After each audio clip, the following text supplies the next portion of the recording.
প্রিয় দর্শক, আসসালামু আলাইকুম। দর্শক, আপনাদের প্রীতি ও শুভেচ্ছা জানিয়ে শুরু করছি আমাদের আজকের প্রতিবেদন। তো দর্শক, আজকে আমরা এক অসহায় মেয়ের গল্প তুলে ধরব, যার নাম হচ্ছে সুমি। সুমির বিয়ে হয়েছিল, একটি সন্তানও আছে। তো বর্তমানে সুমি বিউটি পার্লারে কাজ করে। তো সুমি ইউটিউবে এসেছে ভালো একটা জীবনসঙ্গীর আশায়। যে মানুষটি তাকে আপন করে নিতে পারবে, সে যদি বিবাহিত হয় তারপরও রাজি আছে, কারণ তার বিয়ে হয়েছিল, একটি সন্তানও আছে। কিন্তু স্বামী ডিভোর্স দিয়ে চলে গেছে। এখন চলার জন্য তিনি এখন বর্তমানে একটি পার্লারে কাজ করে। পার্লার থেকে যা পায় টুকটাক তা দিয়ে কোনো মতে সংসারটা চলে।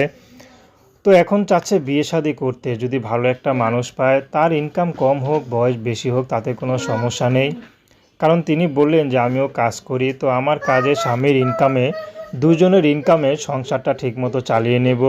যদি তার ঘরে সন্তানও থাকে তারপর আপত্তি নেই।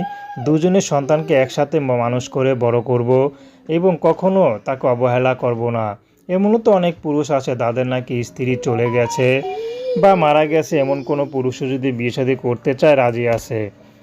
তো দর্শক, এই ছিল আপনার আপুর জীবনের গল্প। তো তার সাথে যোগাযোগ করতে চাইলে তার নাম্বার কিন্তু স্ক্রিনে দেয়া আছে। তো দর্শক, প্রেম ভালোবাসা সাহায্য সহযোগিতা বিয়ে শাদী করা একান্ত আপনাদের ব্যক্তিগত ব্যাপার। আসুন আমরা ৫ ওয়াক্ত নামাজ পড়ি, সর্বদা দেশের সেবা করি। আসসালামু আলাইকুম রহমতুল্লাহি ওয়া বারাকাতুহু।